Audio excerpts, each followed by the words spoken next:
Well, to reiterate what the governor just said, what it comes down to now is the people of Minnesota weighing in on what truly is a choice to continue the failed policies that we've seen in the past of balancing the budget on the backs of the middle class, this middle class squeeze of higher tuitions, higher property taxes, higher fees.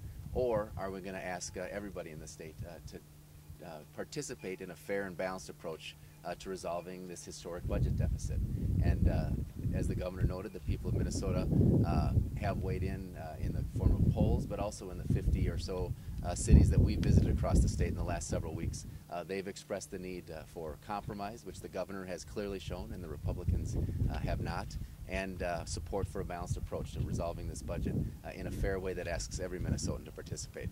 And that's what it's going to come down to now in these next several weeks as we work to resolve this budget deficit. It's now time for the folks all across the state to weigh in.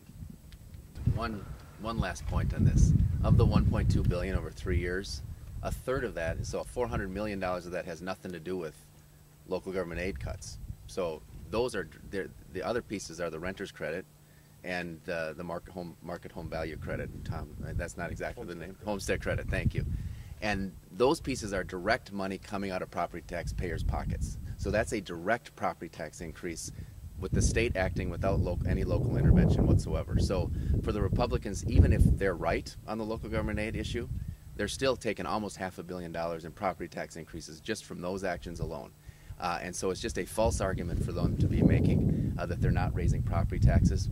And the other side of the coin is, to the extent that they're not raising property taxes, these are services being cut in these local communities. These are fire, police, road services. So if the local governments decide not to increase property taxes, they're going to have to cut services that people in Minnesota want and expect and need. And so the Republicans just are not correct in their position.